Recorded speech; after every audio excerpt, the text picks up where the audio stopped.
La posguerra está agotada. Necesitamos analizar y alumbrar mejor el camino para construir el futuro. Soy Alberto Arene, economista. No solo somos un nuevo programa de opinión, somos una nueva revista de realidad nacional. Soy Karen Fernández, comunicadora. Juntos formamos un equipo de trabajo independiente y comprometido con este momento de la historia. Somos una síntesis entre madurez y juventud para el nuevo impulso del futuro. Soy Saúl Hernández, politólogo. Bienvenidos a Focos. Buenas noches, bienvenidos a Focos. Somos Saúl Hernández, Alberto Arene y Karen Fernández y estamos muy contentos de que nos acompañen en esta nueva emisión de Focos. Alberto, en tu segmento de entrevistas en Zoom, quisiera que nos contaras un poco de qué se va a tratar tu espacio. Bueno, vamos a tener el gusto de recibir a José María Tojeira, el exrector de la UCA, ahora director del Instituto de Derechos Humanos de la UCA. En su primer informe sobre derechos humanos 2016, después de que el instituto no presentó por varios años este informe. Así que creo que va a ser muy interesante esta entrevista. Siempre es bueno escuchar a Tojeira, Karen. Así es, bueno, y nosotros también vamos a cambiar el formato de nuestro espacio de matices y vamos a abrir espacio para un debate. Exactamente, en esta ocasión vamos a estar debatiendo sobre la discusión del aborto que está actualmente vigente en la Asamblea Legislativa y tendremos en nuestro set a Alejandra Burgos y también a Sara Larín. Ambas con sus posturas estarán argumentando por qué están a favor o en contra de la despenalización del aborto en las causales que han sido presentadas. Así es, y en Retratos vamos a estar conversando con Santiago Consalvi, director y fundador del Museo de la Palabra y la Imagen, el MUPI. Exactamente. Mucho más segmentos, también tenemos Prisma, ¿no, Alberto? Estaremos hablando de, ya que a ti te gustan los datos, hay un tema específico, pensiones, que es necesario abordar. Bueno, este es un tema fundamental en el debate nacional y en la toma de decisiones, así que me parece fundamental que podamos incluir este tema en el programa de hoy. Excelente. Bueno, esta es nuestra propuesta para esta noche. Gracias por acompañarnos y quédense. Ojalá que los insumos que en Focos pongamos esta noche sean útiles y sean ideas que iluminen. Ya Iniciamos. regresamos.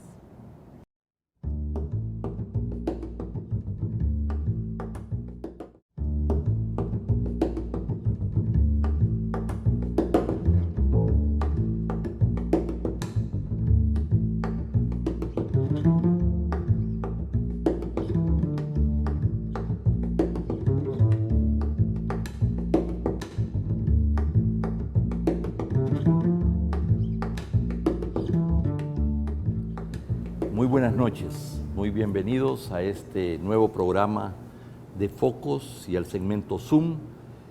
Esta noche vamos a conversar sobre un tema muy importante, sobre los derechos humanos en un país violento.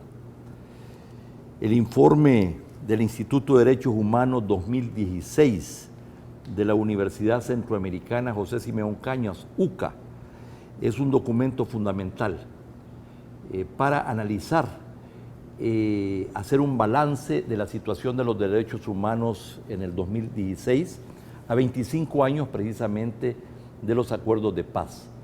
Hoy tenemos el gusto de recibir a José María Tojeira, al padre José María Tojeira, que es el director del IDUCA, y le doy la más cordial bienvenida.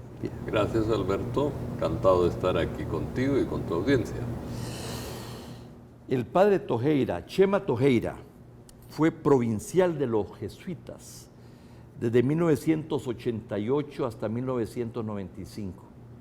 Eso significa que era el jefe de los jesuitas en Centroamérica cuando asesinaron a los padres jesuitas. Ha pasado por etapas de la vida nacional muy importantes, por momentos muy difíciles. Y después fue el rector de la universidad desde 1997 hasta el 2011, y hace unos 6 meses asumió la dirección del IDUCA. Así que nadie más calificado para tratar este tema que José María Tojeira. Vamos entonces a comenzar. el tema de El Salvador y los derechos humanos. El Salvador fue en aquellas épocas, ¿te acuerdas, Chema? Del 75 al 85 tal vez fue un periodo muy difícil, y particularmente del 80 al 83, condenado por los principales organismos de derechos humanos a nivel internacional.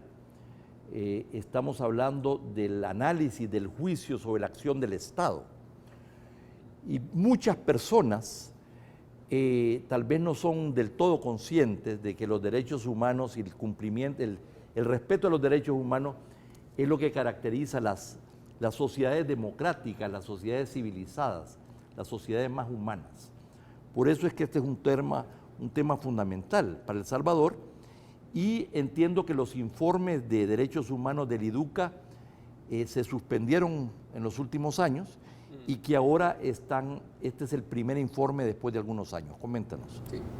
Efectivamente, había habido una pausa en el tema de los informes anuales, tal vez porque se hacían unos informes largos y con una documentación agregada bastante fuerte, y había dificultades incluso económicas en parte para poderlos realizar, pero sí se habían interrumpido.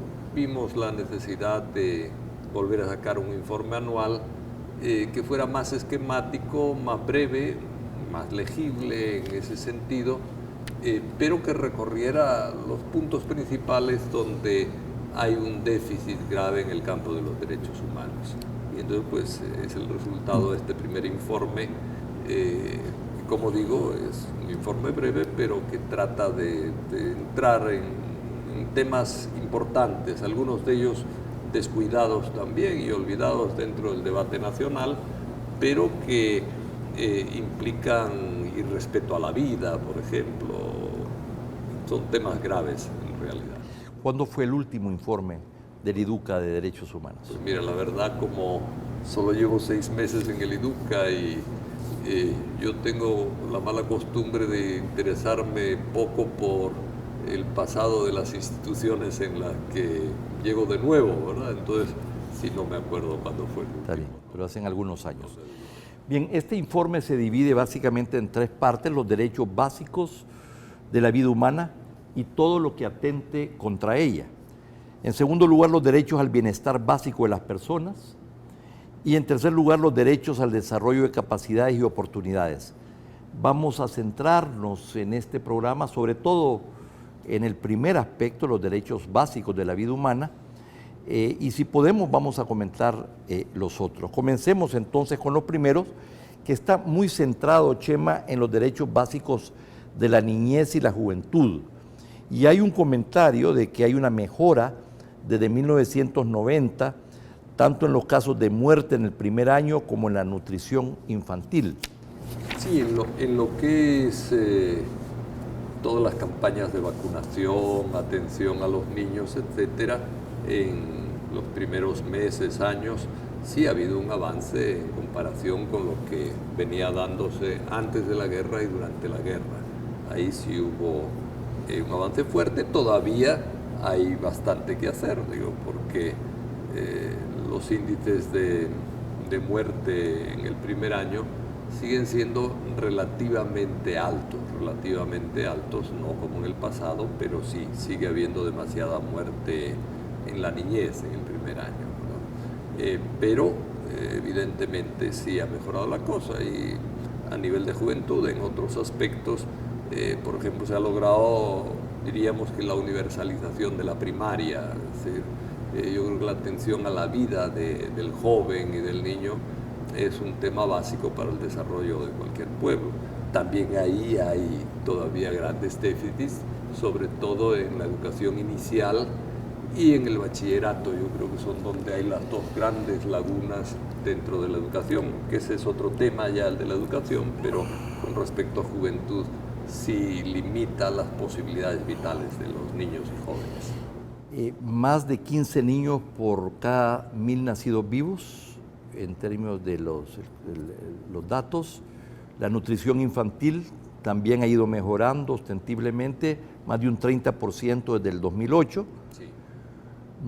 eso no implica que haya una adecuada política pública enfocada hacia los primeros años, comenta el informe. Sí, es que aunque hay algunas medidas, como por ejemplo la vacunación, ¿verdad?, que en eso sí se ha ganado mucho, pero como que una política dedicada al niño, una política directamente es cuando el niño empieza a estudiar, ¿verdad? En El Salvador, digo, no hay una política desde los 0 años que esté bien estructurada, bien pensada, que implique todo lo que es un desarrollo de la sensibilidad del niño, de sus capacidades, de su mejoramiento en todos los niveles, ¿verdad?, psicológico, grupal, de relaciones, etc. Yo creo que los niños deberían estar escolarizados desde los 2 años en adelante, ¿verdad? Entre los 2 y los 5 años el déficit de escolaridad es enorme. Yo creo que solo un 4 o 5% de la población está escolarizada. Después ya a partir de los 5 años en la parvularia, digamos, sí ha habido un avance. El gobierno habla de entre 50 y 60% de niños escolarizados a partir de entre los 5 y los 7, y luego a partir de los 7 sí se supera el 90% de los que están en edad en la primaria. Aquí hay un tema que afecta, que es precisamente lo que tú señalabas, la casi inexistente oferta educativa para los primeros años de edad, la todavía insuficiente presencia de niños en la educación parvularia y la deserción que se vuelve grave a partir del 6º grado de primaria. Especialmente, sí, los datos que da el Ministerio, por ejemplo, para este último año, son datos graves, creo yo, porque lo que nos dice el Ministerio es que de todos los graduados exitosamente el 2011 de 6º grado, solo se gradúan de bachillerato en 2016, 5 años después, lo que dura el bachillerato, el 42%. Entonces hay una deserción del 58% a lo largo de esos 5 años. Es mucho, ¿verdad? Y luego, bueno, el otro problema que lo tratamos en el siguiente apartado es la inequidad educativa. Es decir, en general, en las pruebas PISA internacionales se suele decir que hay inequidad educativa cuando entre el 10% superior y el 10% inferior en calificaciones hay una diferencia mayor de 1.2 sobre 10. Y yo creo que nosotros tenemos diferencias de 3.7 entre los 2 deciles, ¿verdad?, que es una señal de inequidad muy grande. Entonces, se gradúan pocos de bachillerato, es decir, el 42%, y de ese 42%, mínimo una tercera parte tiene unos bachilleratos que le impiden, simplemente por calidad del estudio, le impiden ingresar en la universidad. Otro tema a lo que hace referencia el informe es que el Fondo de Población de Naciones Unidas publicó en el 2016 que en el 2015 cada día quedaron embarazadas 69 niñas entre 10 y 19 años y que con frecuencia estos casos se mezclan con violaciones, quedando impunes en una buena proporción los agresores. Este es un dato que me pareció impactante. Muy grave, es un tema muy grave. Y yo creo que ni el sistema judicial ni la investigación policial está tomándolo en serio. Incluso en las redes sociales circuló hace poco la entrevista de un juez que decía sobre un caso de una violación a una niña de 13 años. Decía, no, si ya está desarrollada y le gusta, pues no hay problema, ¿verdad? Claro. Y yo absolví al muchacho porque estaban enamorados y tal. Miren, eso, que un juez lo diga, es realmente una vergüenza y algo muy grave. Es decir, hay un machismo todavía muy presente y una agresión contra la niña, es decir, una agresión más de tipo cultural que impide la queja, es decir, por vergüenza, es decir, por miedo, es decir, por lo que sea, pero la denuncia no es muy frecuente. Aparte que una buena parte de los abusos sexuales y violaciones se dan entre parientes, ¿verdad? Es decir, y Así eso agrava la cosa. Volviendo al tema de los homicidios, se redujeron de 104.2 por cada 100.000 habitantes en el 2015 a 80 por cada 100.000 habitantes, es decir, para un total de 5.278 víctimas. Bueno, hemos mejorado en relación a cómo estamos, pero seguimos liderando, estando en los primeros lugares a los niveles de homicidio a nivel mundial. A mí la reducción de 104 por 100.000 a 80 por 100.000 no le llamaría mejora, ¿verdad? Es decir, porque las cifras son tan enormes. Así es. Que, y bueno, seguimos muy mal, ¿verdad? Entonces, mejorar, yo lo que suelo decir es que mejorar es cuando bajemos de 30 homicidios por 100.000 habitantes, ¿verdad? Ahí podemos empezar a decir que empieza a mejorar la cosa. A esto yo le llamo menos peor, aunque la Real Academia de la Lengua no ha incorporado el concepto. Pero yo insisto en lo de 30 por 100.000, claro, porque en los aproximadamente 50 y tantos años, casi 60, en que los gobiernos han dado información, empezó a darse sobre homicidios a partir de 1912 aproximadamente. Pero a partir de los años 60 empezó a darse una información un poco más exacta sobre homicidios. Y entonces desde en estos últimos 50 años, digamos un poco más de 50, nunca ha bajado de 30 homicidios por 100.000 el problema de la violencia y de los homicidios en El Salvador. Entonces evidentemente mejorar le llamo yo a romper el ciclo que llevamos de 50 años. Coincidimos. Mientras tanto, yo no admito que digamos que estamos mejorando, porque estamos en un problema muy grave.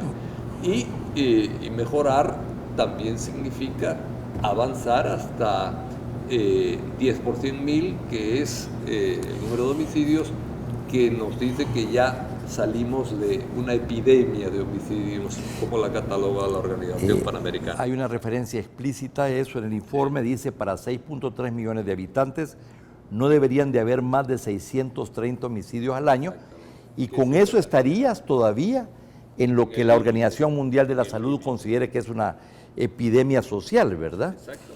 Así es. Extorsiones, las denuncias a nivel nacional, dice que aumentaron 6.27%, y los menores detenidos por este delito aumentaron en 120%.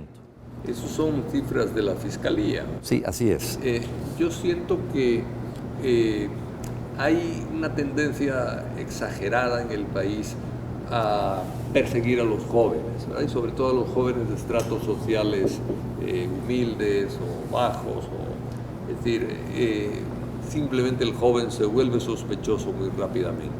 Había un informe de la UTE agregada a la Corte de Justicia, ¿verdad? Es decir, entonces la UTE hizo un estudio sobre el porcentaje de delitos por los cuales eran detenidos los jóvenes, ¿verdad? Y el delito que salía como más frecuente era el delito de resistencia a la autoridad, con mucho sobre los otros delitos. Ese delito de resistencia a la autoridad tiene una característica, que es que nunca nadie ha sido condenado judicialmente por ese delito, todos acaban sobreseídos. Y entonces, ¿en qué consiste ese delito? Pues de repente están sentados en la noche unos jóvenes jugando baraja y le dicen, hey, váyanse. Y dice, ¿y quién sos vos para mandarnos? Resistencia a la autoridad. Los llevan 3 días, los fichan, etcétera, luego los sueltan. Eso es una barbaridad, es decir, porque es sospechar de los jóvenes y crear en los jóvenes una especie de resistencia, incluso agresividad, frente a la PNC, Y además también pues es detenerlos para nada, es perder tiempo, es perder energía, es hacer que trabaje la fiscalía para nada, hacer que el sistema judicial esté entretenido en una actividad que no compensa, Así etc. es. El otro tema muy importante es el tema de la impunidad. 85% de los homicidios quedan en impunidad. Vamos a hablar de este tema al regresar de este corte comercial.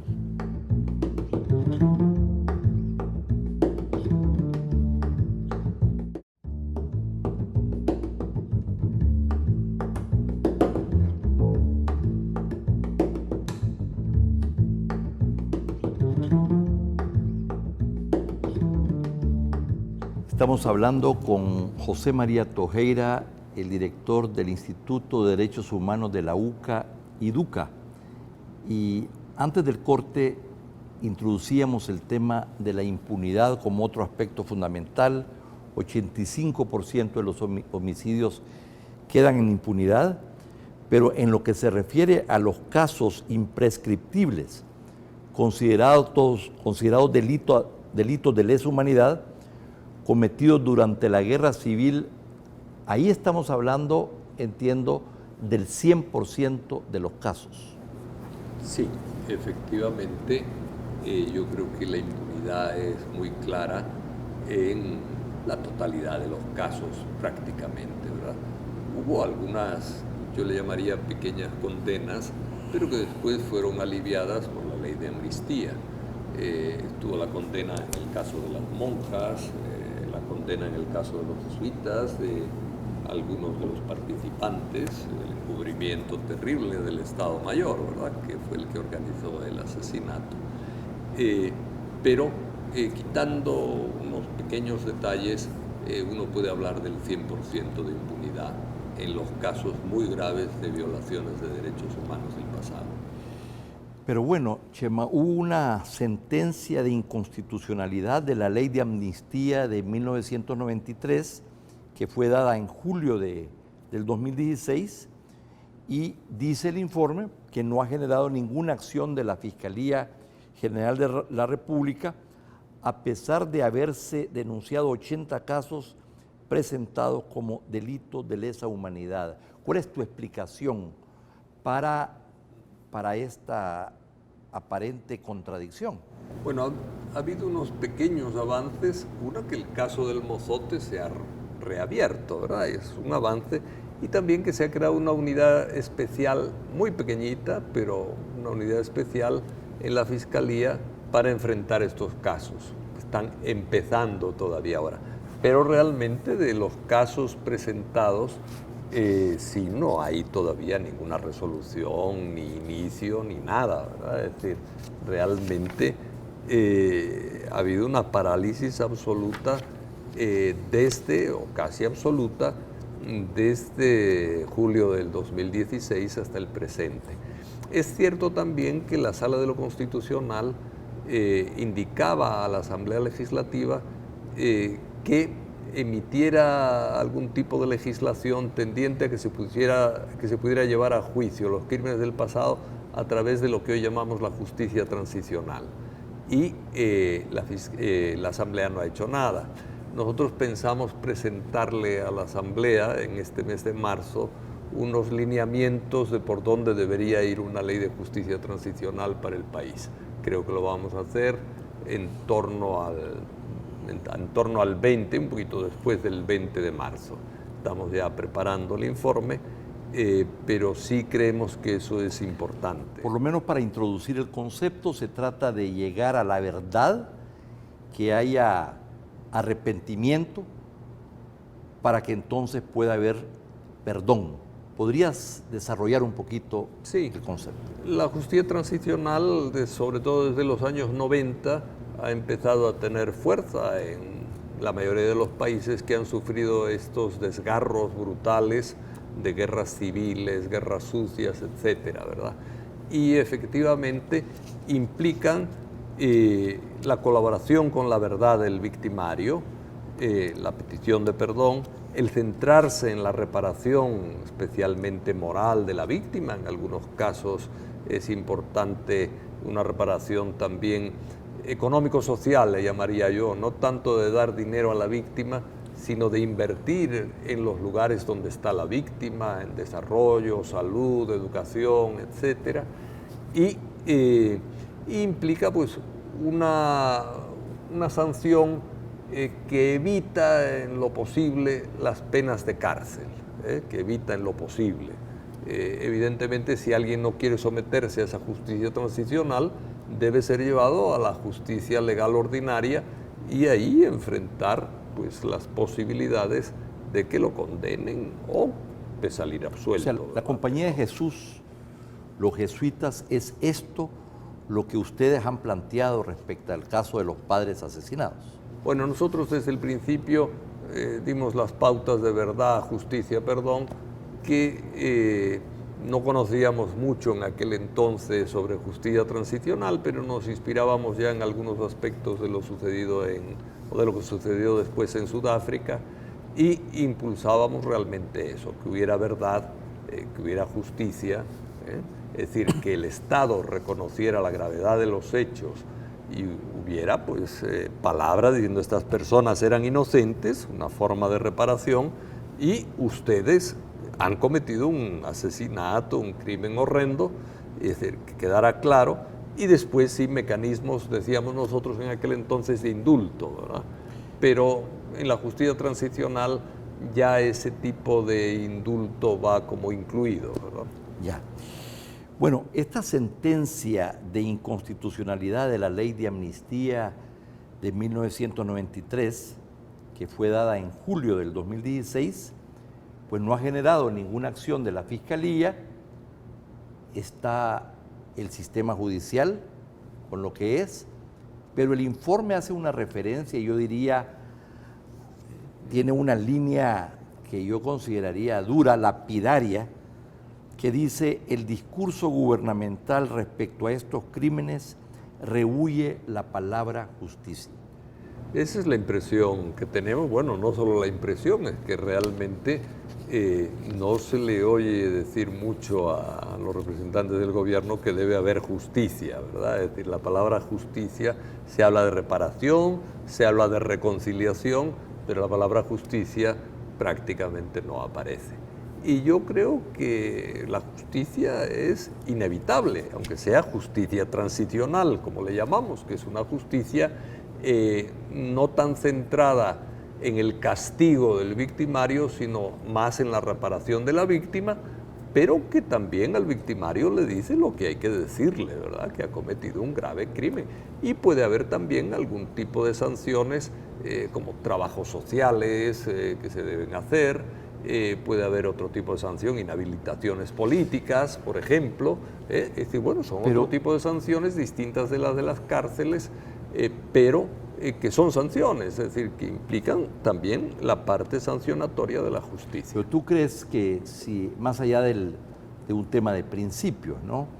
Si el gobierno tomara posición al respecto, ¿tú crees que esto cambiaría algo respecto a avanzar a que estos casos se conocieran y se procesaran? Yo no sé si cambiaría mucho o poco, pero ciertamente... Porque eso depende de la Fiscalía y del sistema Sí, pero judicial. Ciertamente el gobierno tiene que responsabilizarse, porque también la PNC depende del Ejecutivo, ¿verdad? Y investigar, detener gente. En el caso de las difusiones rojas, por ejemplo, es decir, pues hace un año, ¿verdad? Es decir, que hubo difusión roja a petición del juez español, y hubo 4 detenciones de 16 difusiones rojas, es decir, no ve uno que la policía haya hecho un esfuerzo muy especial durante un año. Se detuvieron al principio a 4 y ahí se quedó la cosa, ¿verdad? Bueno, pero supongamos por un minuto que eso se diera. Entonces, esto ya sería personas que fueran juzgadas en España. ¿Y cómo entonces se retoma el tema de la justicia transicional si ya pertenecería a otras cortes? No. Yo estoy diciendo en el sentido de que el Ejecutivo tiene responsabilidad también en la parte de investigar delitos, ¿verdad? Es decir, porque la policía ayuda en la investigación de delitos. Bueno, hay denuncias, hay peticiones, Es decir, bueno, no se hace. Si yo no cumplo con la difusión roja, que es detener, luego la justicia decide si se le extradita o no, ¿verdad? Pero la función de la policía es detener a esas personas y ponerlas a disposición de la justicia. Si no lo hacen, también está el Ejecutivo fallando en el afán de justicia, ¿verdad? Eso es evidente. Bueno, el informe habla de ejecuciones extrajudiciales, de torturas y tratos crueles del sistema penitenciario, donde hay esta sobresaturación, es impresionante, sí. y en la cárcel de mujeres, a propósito, el problema mayor, desplazamientos forzados, la agresividad como generadora de violencia. Me llamó la atención algo referido al tráfico.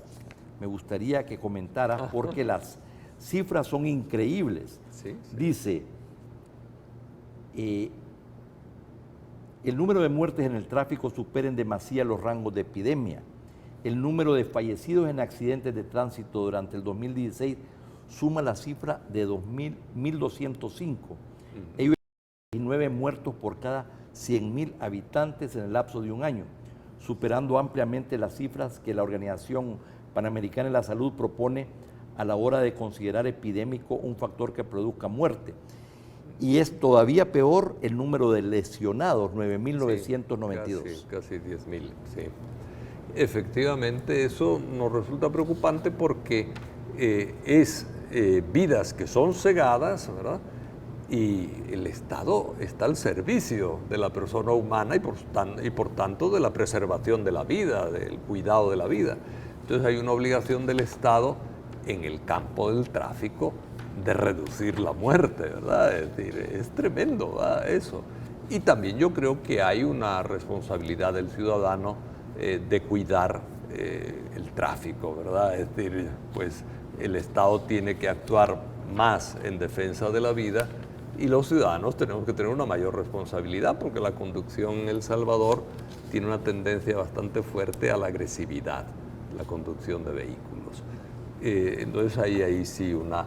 Luego también hay un detalle que es importante, miren, los que más mueren en choques son jóvenes, ¿verdad? Es decir, porque pues le estamos acostumbrando a la agresividad, y entonces el joven, si le impulsas a la agresividad, pues pone el pie en el acelerador, ¿verdad? Y se muere más fácilmente que el mayor. Pero en el caso de los atropellos, quienes más mueren son ancianos de la tercera edad. Es decir, que también de nuevo vemos aquí un factor de falta de respeto a la vida, ¿verdad? Es decir, además que la sociedad salvadoreña tradicionalmente ha sido muy respetuosa de los ancianos, ¿verdad? Por su propia tradición campesina, rural, etcétera, hasta patriarcal. Bueno, que estemos perdiendo un valor que es el respeto a los ancianos, sí me parece a mí también grave en ese sentido. Pues me llamó la atención precisamente estas cifras altísimas. Hay mucha referencia a la Policía Nacional Civil y a todos los casos de abusos y de impunidad. En algún momento tendremos en este espacio al director de la PNC, pero ¿cuál es tu visión de la evolución de la PNC, sobre todo en los últimos años y sobre todo con este gobierno? Bueno, vamos a ver. Yo creo que en tiempo de Mauricio Sandoval prácticamente se deshizo toda la labor que se había hecho a la hora de construir internamente en la PNC instituciones de investigación interna, ¿verdad? Es decir, eso quedó muy reducido o muy politizado en algunos aspectos. Desde entonces los sistemas de investigación interna en la PNC son muy flojos y cuando ha habido un intento de reavivarlos, como pasó en tiempo de Zaira Navas, pues, la salida pues, fue casi inmediata, ¿verdad? Entonces, en la actualidad, el gran problema de la policía, yo no dudo que hay mucha gente buena en la PNC, ¿verdad? Es decir, incluso bien formada, etcétera, pero la investigación interna es pésima. Esa es la opinión mía en base a alguna serie de casos que he visto. Es decir, uno puede quejarse, la investigación es lenta, la investigación no responde a la lógica de las investigaciones, ¿verdad? Es decir, tiende casi siempre a exculpar. Es cierto que alguna gente sí la han condenado o puesto a disposición de los tribunales, pero hay otros casos que son escandalosos. El informe también toca temas de medio ambiente, polución, ruido, contaminación. Son muchos temas fundamentales que a veces no los vemos suficientemente cubiertos en los medios de comunicación, en los reportajes, en los programas de televisión, que me parece muy importante además. El agua, por ejemplo, nosotros lo ponemos como uno de los derechos básicos unidos a la vida, porque ciertamente el acceso al agua en El Salvador es un problema ya grave en este momento, pero que está con posibilidades de tornarse muy grave, ¿verdad? Entonces, evidentemente, sin agua desaparecen no solamente los derechos humanos, sino que puede desaparecer la vida, ¿verdad? Chema, ¿ha sido difundido este informe? ¿Suficientemente difundido? ¿Está en las redes sociales?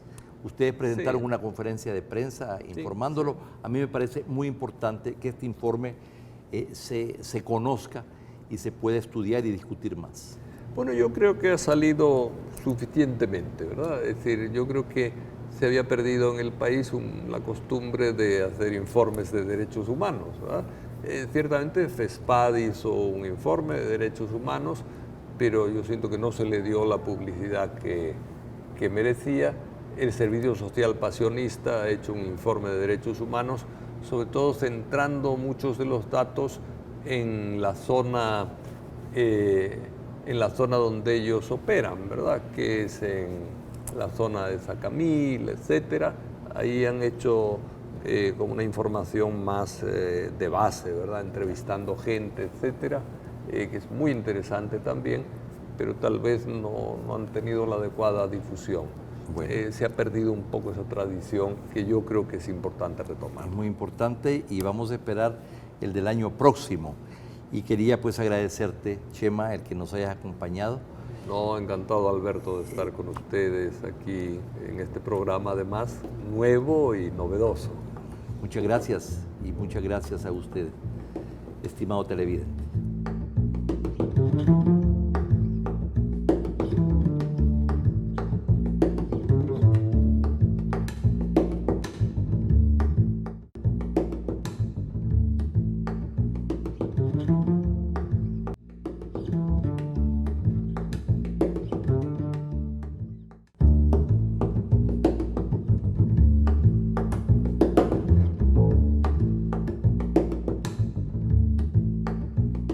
Bienvenidos a Prisma, el espacio de análisis de datos de Focos. En esta ocasión haremos un análisis respecto al sistema de ahorro de pensiones en El Salvador. Según datos oficiales, 8 de cada 10 salvadoreños en edad de trabajar no cotizan al sistema de ahorro de pensiones y por lo tanto no tienen asegurada una pensión en su vejez. Hoy en día recibir una pensión en El Salvador es un privilegio al que pueden acceder unos pocos. Pero, ¿cómo funciona nuestro sistema de pensiones? Los sistemas de pensiones son mecanismos que establecen los países para garantizar ingresos suficientes para que las personas en la adultez puedan cubrir sus necesidades vitales. En nuestro país, ese sistema es de capitalización individual, es decir, mes a mes los patronos aportan y se descuenta de nuestro salario un porcentaje que va destinado a un fondo de pensiones, que es administrado precisamente por las AFP.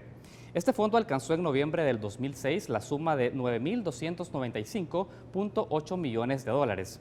La ley obliga a las AFP a invertir estos fondos en unos títulos denominados certificados de inversión previsional, conocidos como CIP, que emite el Fideicomiso de Obligaciones Previsionales. El fideicomiso es una figura que se creó en el año 2006 para poder atender las finanzas ante el sistema público que había agotado sus reservas en el año 2002. El problema es que estos certificados en los que se invierten los ahorros de las AFP emiten una tasa de interés muy baja que no permite una rentabilidad alta. Un 60.7%, para que tengan una idea de las inversiones totales del fondo, están destinadas a estos certificados de ahorro previsional. Pero finalmente, ¿quiénes son los que ahorran en nuestro país? La ley establece que para poder recibir una pensión, el trabajador tuvo que estar en actividad formal en al menos 25 años vigentes y tener la edad de 55 en el caso de las mujeres y 60 en el caso de los hombres. Hasta finales del año pasado, 7 de cada 10 trabajadores que estaban en la informalidad, es decir, no contaban con una pensión, tampoco podrán recibir una porque no estaban cotizando en el sistema de ahorro previsional. En las reglas del actual sistema privado, la exclusión de una pensión responde a la baja cobertura asociada a la poca generación de trabajo formal y también un bajo crecimiento y bajas inversiones en El Salvador. En los últimos 10 años, el Estado ha destinado para el servicio de la deuda, que incluye capital e intereses, un acumulado de 976 millones de dólares. Si esa tendencia continúa, los estudios señalan que para 2032 se proyecta una erogación de 13.390 millones de dólares. Actualmente hay en discusión 2 proyectos de reforma al actual sistema de pensiones. Es urgente que tanto el gobierno como el sector privado y los trabajadores puedan llegar a consensos, no solo para atender la deuda creciente del Estado, sino para el beneficio de la mayoría excluida de una vida digna en su retiro. Hasta la próxima.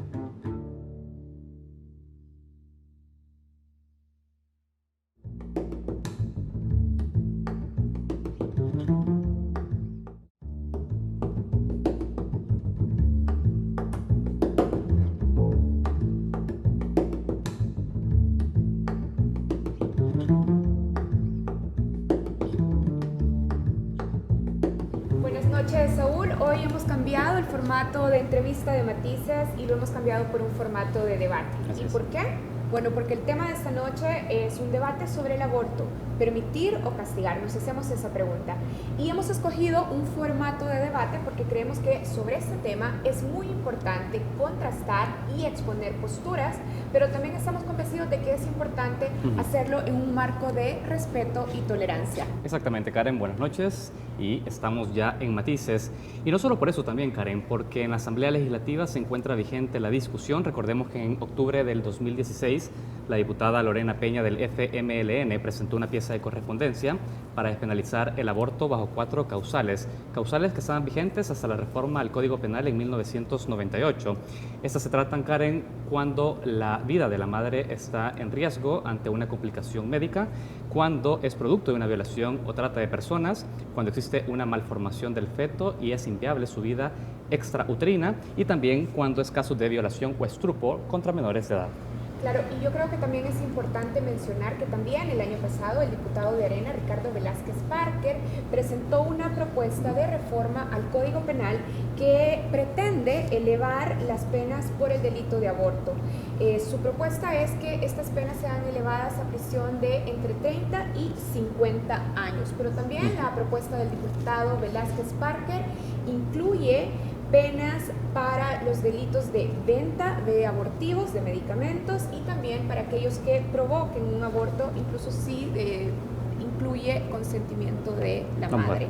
Y para poder debatir sobre estos temas, Karen, hoy lo queremos hacer desde una perspectiva joven y también desde las mujeres jóvenes. Por eso tenemos ya a nuestras invitadas, a quien queremos dar la bienvenida a este espacio de Matices. Yo quiero presentarte a la primera persona que estará discutiendo en esta mesa. Ella es Sara Larín, posee estudios en bioética, es presidenta y fundadora del movimiento Vida SV, partner de Women of the World Global Platform y colabora en diversos espacios de acción para la defensa de la vida, la familia, la libertad y promoción humana, y además es columnista en diversos medios de comunicación. Hola Sara, gracias por acompañarnos. Hola, mucho gusto, muchas gracias. Bienvenida. Bueno, y también quiero presentar a Alejandra Burgos. Alejandra, que está en la mesa, posee estudios en teología y filosofía iberoamericana. También tiene un estudio de posgrado en teoría de género feminista de la UNAM de México.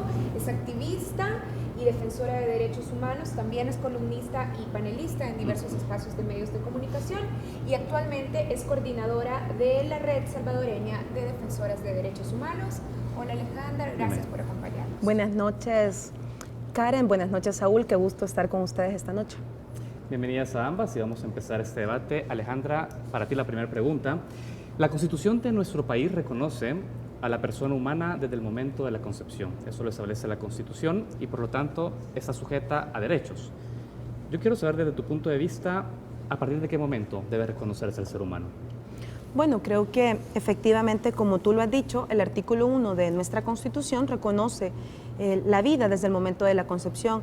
Quiero recordar que han habido distintas sentencias emitidas por la Sala de lo Constitucional. Efectivamente, la última, la número 22/2011, que fue publicada el pasado 15 de febrero, habla de la necesidad de proteger tanto la vida en formación, lo que jurídicamente se reconoce como un nascituro, así como la vida de la mujer gestante. Y es importante decir de que esta sentencia da suficiente claridad al respecto y afirma de que la vida del nascituro no está absolutamente y en todos los casos por encima de la mujer gestante.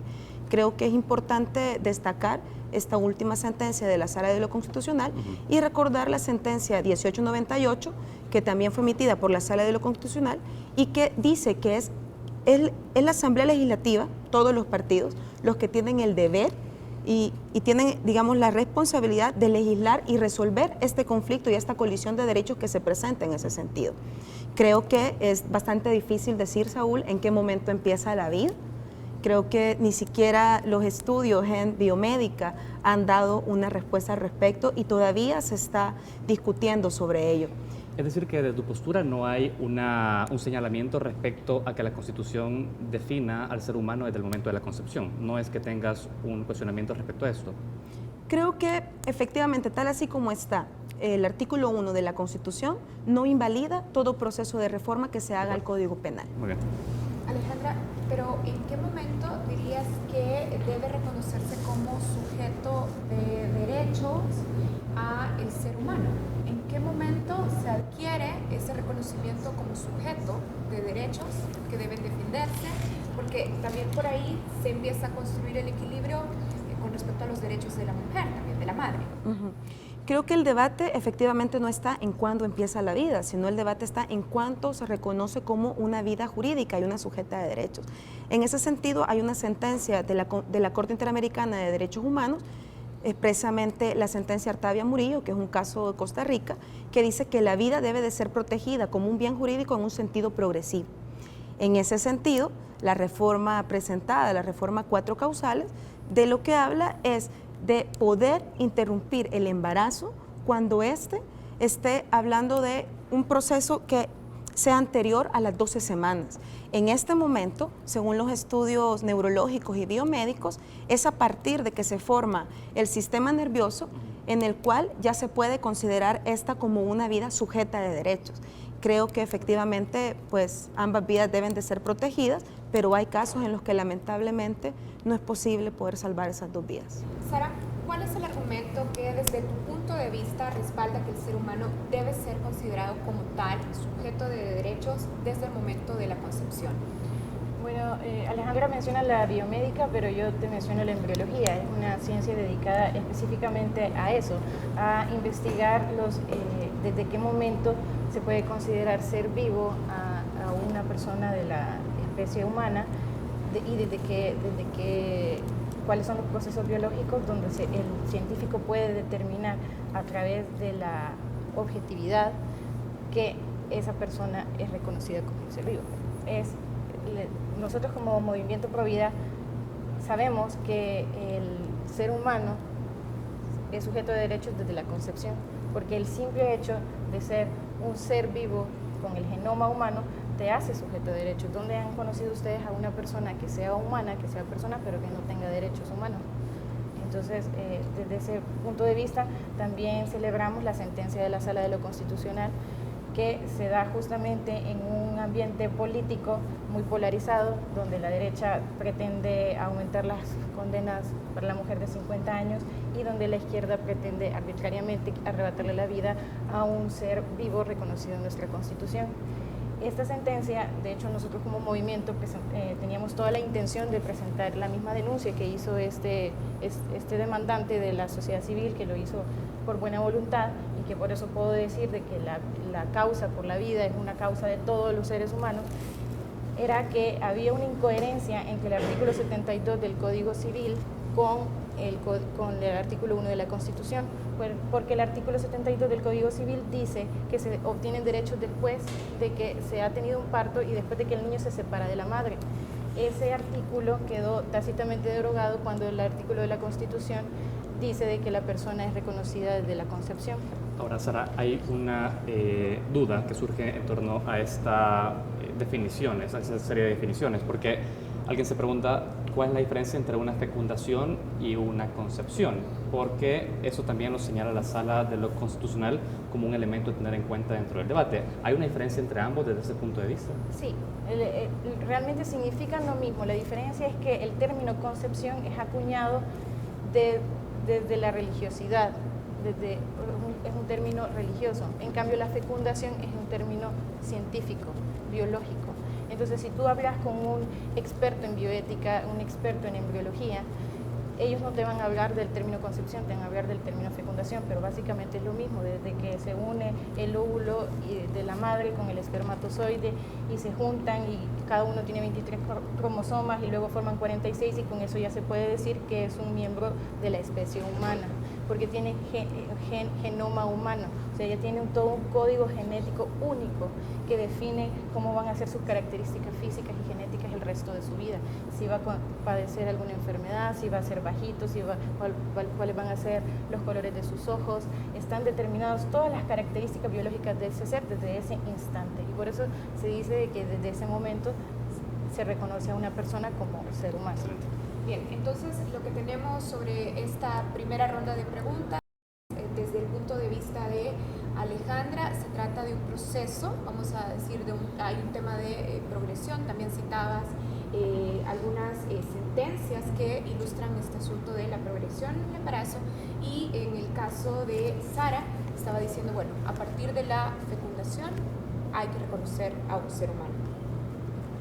Alejandra, con los actuales avances en ciencia y tecnología, ¿por qué ante un embarazo en riesgo no es posible salvar la vida de la madre sin antes interrumpir el embarazo? Bueno, creo que deberíamos de escuchar lo que han dicho el Comité de Malformaciones, por ejemplo, del MinSal, que dice que de aproximadamente 22 casos de malformaciones congénitas incompatibles con la vida extrauterina que se presentan al mes, en El Salvador, 4 de ellos van a tener graves consecuencias en la salud de la mujer. Es lamentable que exista un código penal que amenace y ponga en riesgo la seguridad jurídica del personal de salud que se ve de manos atadas e imposibilitados de poder salvar la vida de la mujer gestante. En esos casos, Karen, es imprescindible que pueda revisarse la legislación. No es posible que sigamos diciéndole a las mujeres, como ha dicho en varias ocasiones distintas médicas que forman parte del staff del MinSal. No es posible que la única respuesta que le pueda dar a las mujeres que tienen una situación de complicación obstétrica es que ante un embarazo de riesgo la única solución es esperar a que la criatura se pierda dentro de su vientre, a que empiece a tener hemorragias graves, se ponga en riesgo su vida o a que vaya a la cárcel por ello. Pero sí existe un conocimiento por parte tuyo, Alejandra, que es posible atender a una madre en un embarazo en riesgo sin necesidad que esto proceda anteriormente a un aborto, a una interrupción del embarazo. Es decir, ¿hay vías por las cuales esto es posible? Sí, efectivamente las hay. Lamentablemente el sistema de salud que tenemos en El Salvador no cuenta con las condiciones perfectibles para ello. Quiero decirte también que la mayoría de las mujeres que se enfrentan a esta situación y que hacen uso del sistema público de salud son mujeres que viven lejos de los centros médicos. ¿Cuántos hospitales de maternidad tenemos en El Salvador? Uno solo. Vivir en Cacaopera, en Morazán, y trasladarse con un embarazo en riesgo hasta el hospital de maternidad, el hospital María Isabel Rodríguez en San Salvador, le llevará a esta mujer por lo menos 5 o 6 horas. Entonces, este tiempo que es preciso para poder salvar su vida cuando se presentan estas emergencias obstétricas es lo que limita, y muchas veces pues también, digamos, la sobrecarga que se tiene de todos los casos que se presentan en la atención.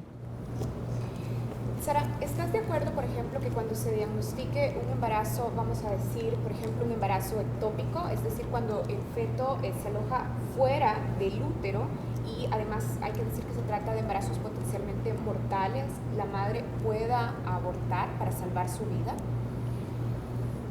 Bueno, en relación al embarazo ectópico, lo que sucede en el procedimiento médico para tratar a una mujer con un embarazo ectópico no se puede considerar un aborto provocado, un aborto tal cual lo plantea esta legislación. Actualmente en El Salvador no hay ninguna mujer y no hay ningún médico que haya ido a la cárcel o que haya sido condenado o procesado por haber dado un tratamiento a un caso de embarazo ectópico. ¿Por qué? Porque siempre hay alternativas médicas. En este caso, que sí hay un peligro inminente para la madre, el médico interviene siempre para salvarla a ella, pero cuando lo hace, no lo hace para intervenir directamente a matar al bebé. Es decir, cuando se le administran los medicamentos, porque muchas veces son medicamentos los que se le administran para que ella pueda salvar su vida, si el niño muere como una consecuencia de ese tratamiento, eso no puede considerarse un aborto provocado, porque no fue la intención del médico matarlo, ni de la madre.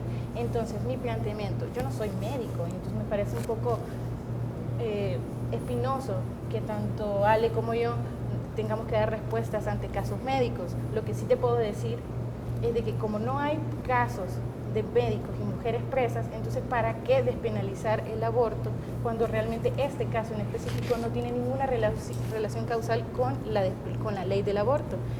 Es decir, el artículo 27 del Código Penal dice que son eximentes de penalización aquellos que cuando hay una colisión de derechos entre dos bienes jurídicos de igual valor, entonces no hay una condena. Eso es lo que sucede en este tipo de casos. Es decir, Sara, que a partir de ese argumento que estás expresando, por más que tú digas esto no se trata de un aborto, pero sí es la interrupción de un embarazo que está en proceso, sí desde tu punto de vista es válido salvar la vida de la madre haciendo ese tipo de intervención quirúrgica que deriva en que ese bebé no nace. Es que la forma en cómo lo planteas yo no te lo puedo aceptar, porque tú me hablas de una interrupción como que si la vida del bebé va a volver a iniciar, y no es así. O sea, no es como que el proceso que hizo el médico fue matar al niño, abortar al niño, no, el proceso fue tratar el embarazo ectópico. Pero ¿cómo sabemos cuando estamos ante una situación de matar a un bebé o salvar la vida de la madre? ¿Quién determina eso? Es la intención, eso es lo que ve los juristas, la intención ante un caso de crimen. Por ejemplo, cuando una mujer está embarazada y que va en un accidente y queda atrapada y los bomberos tienen que sacarla, pero sabiendo que si remueven el árbol de encima de ella puede matar al bebé, la intencionalidad de los bomberos no fue matar al niño, fue salvarlos a ambos. La intención fue querer salvarlos a ambos. Eso no es un aborto.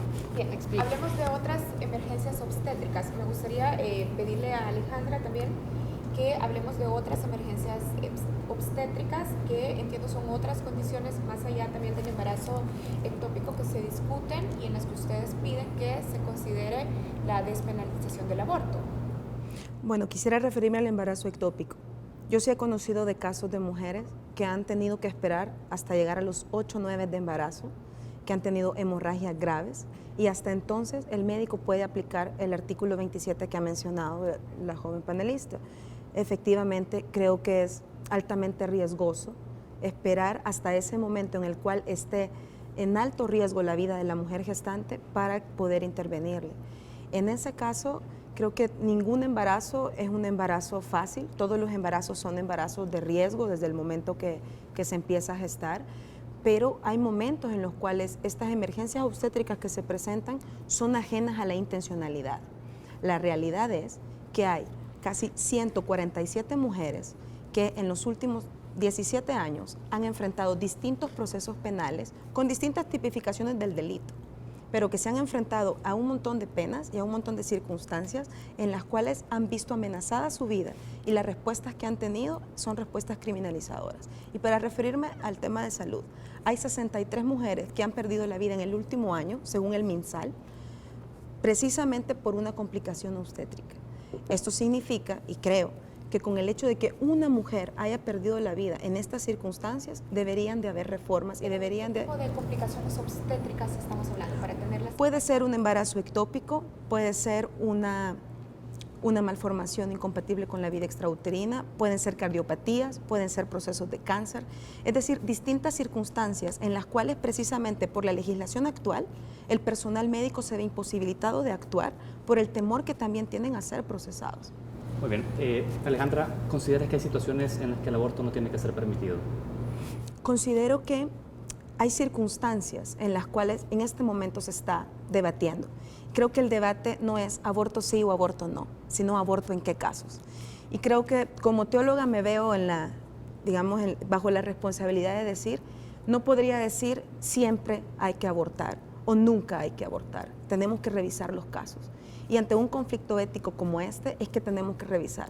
Y no se está hablando con una reforma que hable de 4 causales o de 4 casos de una despenalización total. Se está diciendo, hay casos en los cuales una niña de 10 años que está embarazada, producto de una agresión sexual vivida por su tío, por su papá, por su abuelo, ¿en serio le vamos a obligar a que su útero reviente en el momento que vaya creciendo este proceso de gestación?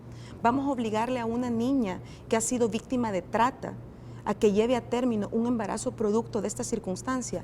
En el último año, en el año 2015, el UNFA presentó un informe en el cual demuestra que hay 1.445 casos de niñas entre 10 y 14 años que han resultado embarazadas producto de una agresión sexual. Bien, vamos a seguir hablando, por supuesto, de estas situaciones, de estas causales en las que se está solicitando la despenalización del aborto. Cuando regresemos, volvemos con este tema y vamos a seguir conversando con Alejandra Burgos y Sara Larín. Ya volvemos.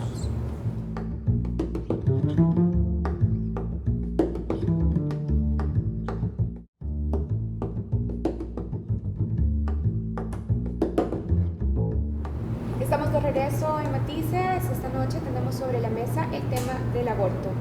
Sara, el sistema judicial salvadoreño ha absuelto ya en 2 ocasiones recientes a mujeres condenadas por homicidio agravado. Hay que recordar que estos casos a los que me estoy refiriendo son casos en los que luego el sistema de justicia identificó o aceptó que existieron malos procedimientos tanto de la Fiscalía como de los tribunales. A juzgar por estos casos, ¿no consideras que también otras mujeres podrían estar encarceladas o podrían ser encarceladas y a lo mejor se trata de casos que fueron mal investigados, mal juzgados y estas mujeres en realidad son inocentes? Bueno, tú lo has dicho, hay una gran posibilidad de que fueron mal juzgadas y que hubo un mal proceso, pero eso no tiene absolutamente nada que ver con la ley del aborto porque ellas no están condenadas por aborto, están todas condenadas por homicidio agravado y no tiene nada que ver con un aborto espontáneo porque todos los niños estaban completamente formados, es decir, fueron partos donde los niños nacieron, respiraron y luego murieron de diferentes formas y eso está comprobado en las pruebas forenses.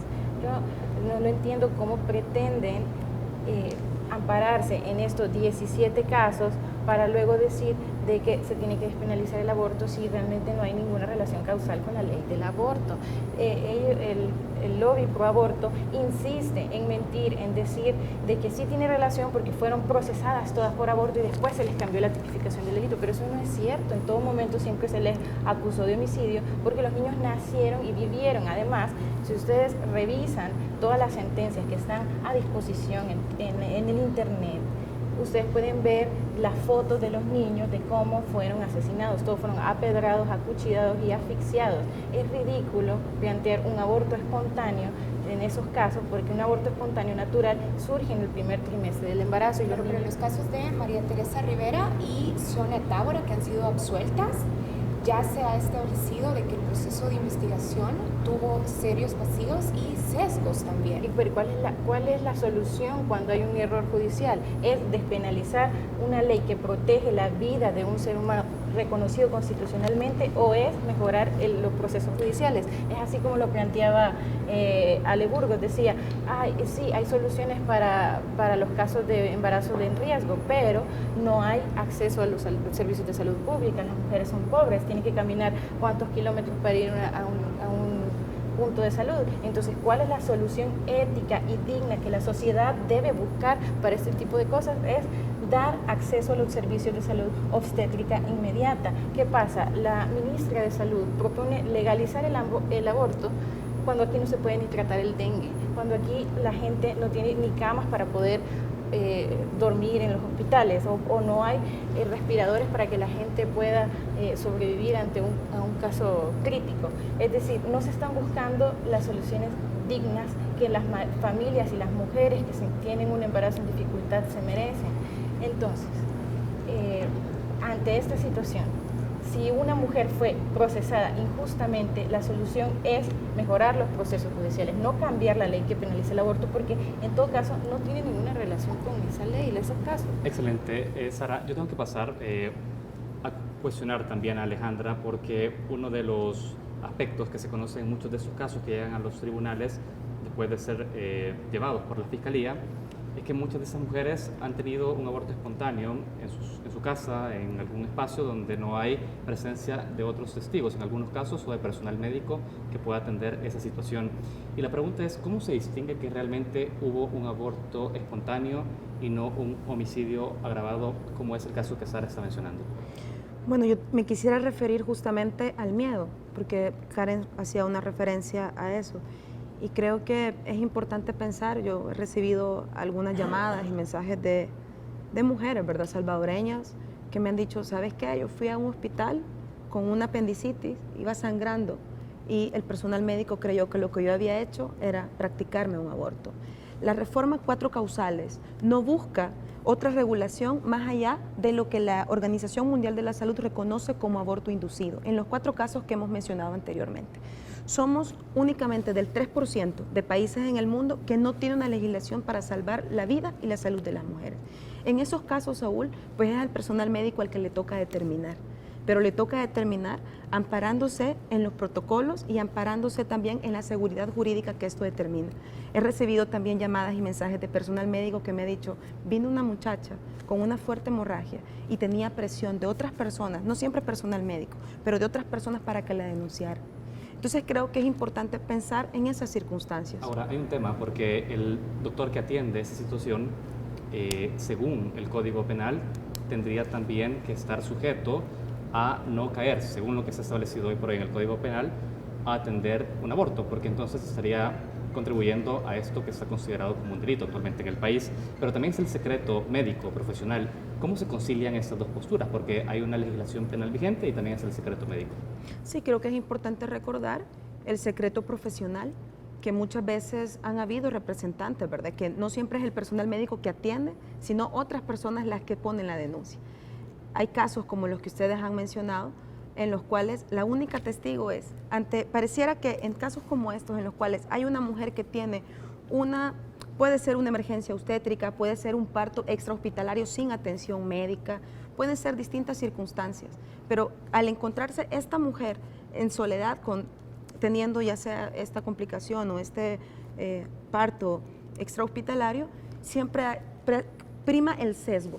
Quiero recordarte que hay una investigación que hizo una socióloga de Harvard, Jocelyn Viterna, en la cual estudia 4 de estos casos y llega a la conclusión que hay un estereotipo de género que prima a la hora de evaluar cada una y emitir cada una de estas sentencias. Hay sentencias en las cuales el juez lo que ha dicho es, cuando estaba perdiendo 5 o 6 litros de sangre, esta mujer debía salvar la vida de la criatura. Y muchas veces sabemos que es imposible.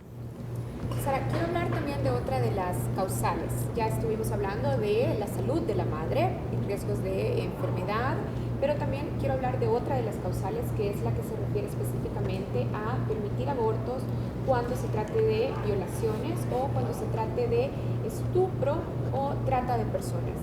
A ver, uno de los derechos sexuales y reproductivos que hombres y mujeres tenemos es la decisión de la reproducción. Pero pensemos en una mujer, por ejemplo, que ha sido violada. ¿Por qué esa mujer debería de ser obligada a tener ese hijo cuando no ha tomado ella la decisión de reproducirse, de tener un hijo? Es que no es el Estado el que la obliga, simplemente hay un nuevo ser humano dentro de este otro ser humano que también es sujeto de derecho. Entonces el derecho a la vida de esta persona prevalece sobre cualquier otra circunstancia apremiante que pueda estar surgiendo o que pueda estar viviendo la mujer o la niña a su alrededor, que es muy lamentable. Las personas que somos auténticamente pro vida no estamos diciendo obliguen a las niñas a ser madres, aceptamos que es una situación desfavorable, aceptamos que es una situación cruel, que no debería de existir. Sin embargo, nosotros lo que queremos es respuestas íntegras que puedan acoger tanto la vida del niño como la vida de la niña o del adolescente, que obviamente se encuentra en estructuras sociales violentas. Entonces, si uno le aprueba el aborto, lo único que está haciendo es generando un nuevo círculo de violencia alrededor de esa niña, porque quiere decir que va a continuar siendo violada y va a continuar teniendo embarazos y va a ir al sistema de salud, la van a dejar abortar y ella va a regresar otra vez a ese ambiente de violencia. Entonces, ¿cuál es nuestra propuesta? Es buscar soluciones de que cuando se presente un caso así, ¿qué hace el sistema de salud cuando ve a una niña embarazada? ¿Cuál es el seguimiento que se le da? ¿A dónde está la mamá? ¿A dónde está el papá? ¿A dónde está el agresor? La única evidencia que tiene una niña de que ha sido víctima de violencia sexual es el embarazo. Recuerden que los delitos de violación son los más difíciles de comprobar. Ahora, ¿qué están haciendo los legisladores para proteger a todas esas niñas? Hay una ley en la Asamblea de hace 7 años que el FMLN no quiere aprobar, que dice de que se tenga un registro público de los abusadores sexuales. Esa ley no ha sido aprobada porque el FMLN ha dicho que violenta los derechos humanos de los violadores, pero no le importa violentar el derecho humano a la vida de los concebidos que están por nacer. Entonces, cuando ellos solucionen eso, cuando ellos protejan a las niñas, no es que lo vamos a aceptar, pero vamos a poder volver a el tema. Pero mientras las niñas estén desprotegidas, mientras estén siendo abusadas y el sistema de salud y el sistema judicial no esté haciendo nada por ellas, me parece ridículo que el FMLN plantee el aborto para las niñas. Alejandra, ¿son mutuamente excluyentes las opciones de mejorar la persecución, por ejemplo, a aquellos que cometan delitos como violaciones, estupro, trata de personas? ¿Es excluyente esta opción de la opción de la causal en caso de violaciones o trata o estupro, especialmente si se trata de menores de edad? Creo que son dos temas distintos, pero no son excluyentes. Efectivamente, estamos en contra de la violencia, estamos en contra de la violencia feminicida, estamos en contra de la violencia sexual. Pero yo quisiera recordar que al reformarse el Código Penal en el año 98, lo que tenemos es que El Salvador involuciona. Antes de eso, esta, que era una eximente de responsabilidad penal, lo que hacía era tomar aquellas circunstancias en las cuales corría en riesgo la vida de la mujer gestante, corría en riesgo y era aplicarle, digamos, una particularidad, una eximente específica. Entonces, esta involución en la legislación nos ha hecho referentes de violaciones a derechos humanos de las mujeres. Han sido reiteradas las recomendaciones que los distintos estados, miembros del Consejo de Naciones Unidas, han hecho respecto a esta situación. Entonces creo que una ley o una reforma al Código Penal que está atendiendo las circunstancias de salud y de vida en las cuales las mujeres están en riesgo, es importante discutirla. Y entonces esa es la discusión en la cual se está en este momento en la Comisión de Legislación y Puntos Constitucionales. En el momento que se esté discutiendo otro tipo de legislaciones, entonces vamos a emitir opiniones al respecto. Excelente. Tenemos que ir cerrando con esta entrevista, pero lo vamos a hacer con una última pregunta que me gustaría que las dos respondan desde su punto de vista. Es una frase, en realidad, la que les voy a leer y me gustaría que reaccionaran a ella. La frase dice: la educación sexual y reproductiva es el mejor instrumento para evitar embarazos no deseados. ¿Qué opinas de eso, Sara? Estoy totalmente en contra, porque para empezar, la adolescente y la niña no tendría que tener una vida sexualmente activa. Entonces, si le vas a hablar de anticoncepción o de masturbación y todo lo que tiene que ver con la salud sexual y reproductiva que están en los manuales ahora del Ministerio de Educación y también de toda la agenda internacional acerca de lo que son los derechos sexuales, que solamente se reduce al aborto, que realmente es un eufemismo, yo realmente le apostaría a la educación sexual y afectiva, porque si tú educas a un niño en valores, si desde chiquito le decís que tiene que ser fiel, responsable, obediente, que practique el valor de la amistad, el compromiso, si vos vas formando a un niño en valores según su etapa de desarrollo, cuando sea ya una persona adulta, será responsable de asumir todas las consecuencias de sus acciones, que él podría analizar todas las consecuencias de tener un acto sexual, porque un acto sexual siempre tiene como consecuencia una posibilidad de quedar embarazadas.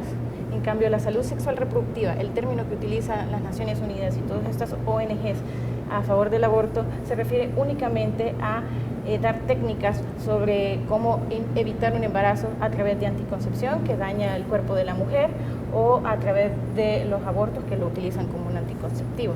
Entonces, yo le apuesto a la educación formal integral de un ser humano para que sepa tomar decisiones correctas y asumir las consecuencias de sus acciones. Alejandra. Bueno, creo que esta frase de educación integral en sexualidad tiene que ver no solamente con anticoncepción, no solamente con abortos, como dice la compañera, sino más bien tiene que ver también con que las niñas y los niños tengan acceso a una información adecuada, científica, desde una perspectiva de derechos humanos y desde una perspectiva ética, porque información hay en todos lados. Entonces, si una niña y un niño conoce cuáles son sus derechos, va a ser capaz de decir no cuando reciba un tocamiento que está ajeno a los derechos humanos o ajeno a la legalidad.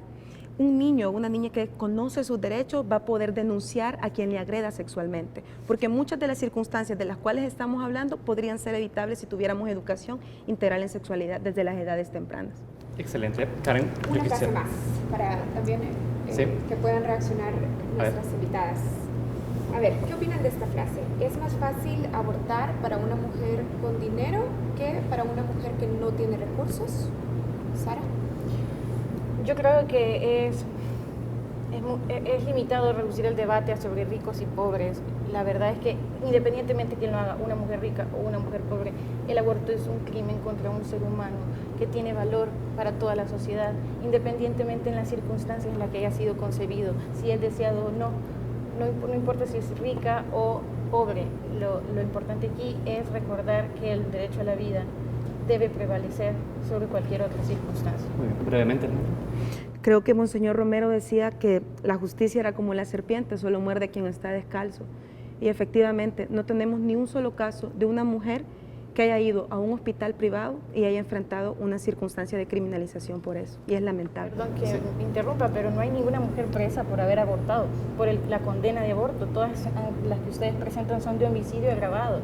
O sea, yo no sé por qué planteas que no hay ninguna mujer rica en la cárcel por aborto si tampoco hay una mujer pobre en la cárcel por aborto. Creo que hay que revisar los expedientes, Sara. Cada uno de estos expedientes, la acusación ha sido inicialmente aborto y luego se ha cambiado la tipificación del delito. Quiero agradecerles a ambas su presencia esta noche en este set de televisión, Karen, porque ha sido refrescante también escuchar el argumento de dos mujeres jóvenes hablando sobre el tema y esperamos también que queden los insumos para que cada una de las personas pueda tomarlos en la discusión. Exactamente. Muchísimas gracias a Alejandra Burgos y también muchísimas gracias a Sara Larín.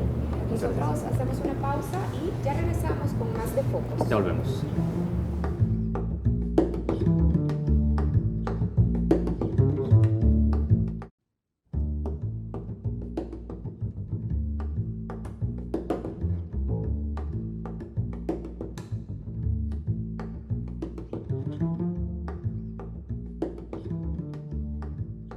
Hoy en Retratos queremos presentarles a Carlos Enríquez Consalvi, fundador y director del Museo de la Palabra y la Imagen, el MUPI, una vida dedicada al rescate y conservación del patrimonio cultural e histórico de El Salvador. Además, queremos recordarles que pueden visitar el MUPI, abierto de martes a domingo. Los dejamos con esta entrevista, que la disfruten. Yo diría que soy un salvadoreño nacido en los Andes venezolanos que se involucró muy joven en las luchas sociales, siendo un estudiante de periodismo, miraba hacia cualquier lugar de nuestros países y eran dictaduras militares.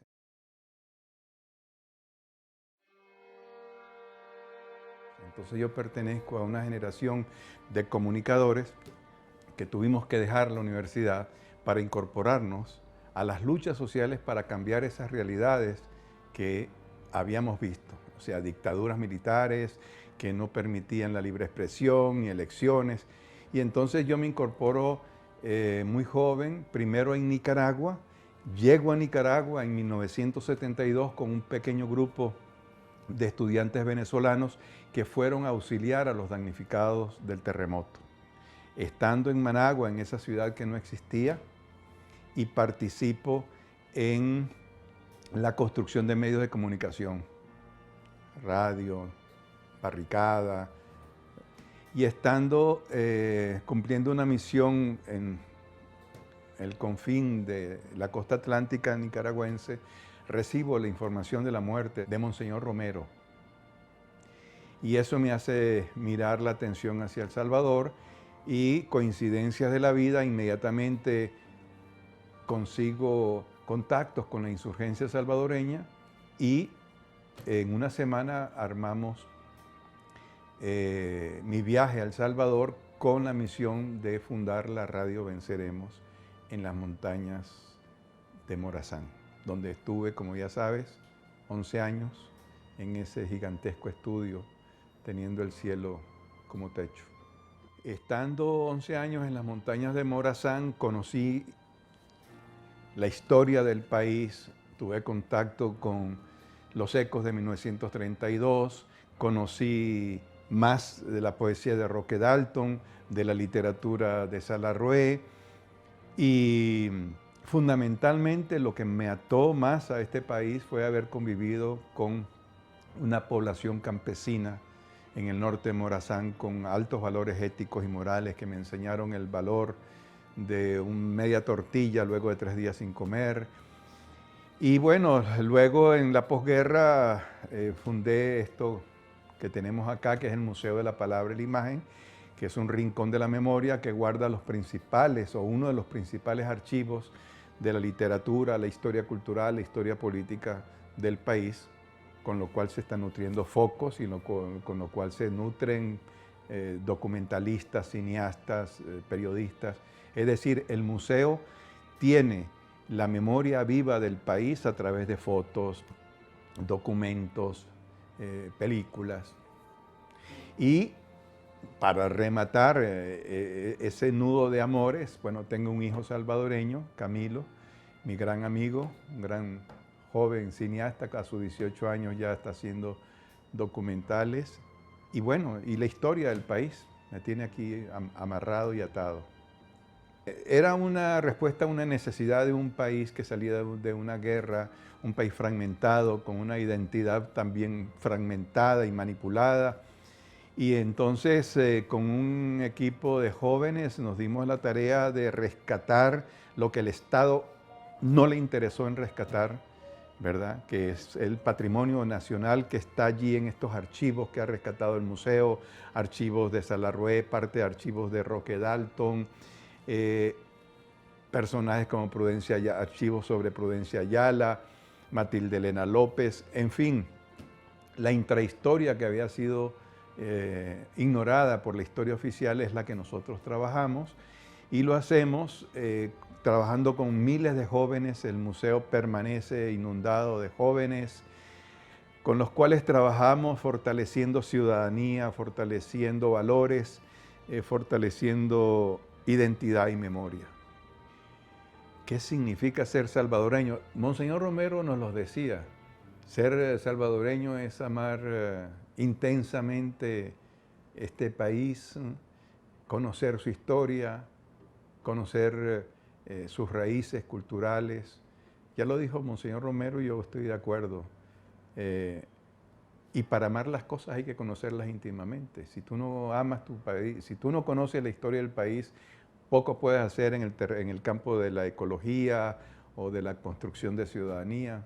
Por eso es que estamos interesados en que los jóvenes conozcan profundamente este gran país y conozcan las luchas que este pueblo ha realizado, porque allí está encerrado un valor indestructible, ético y moral.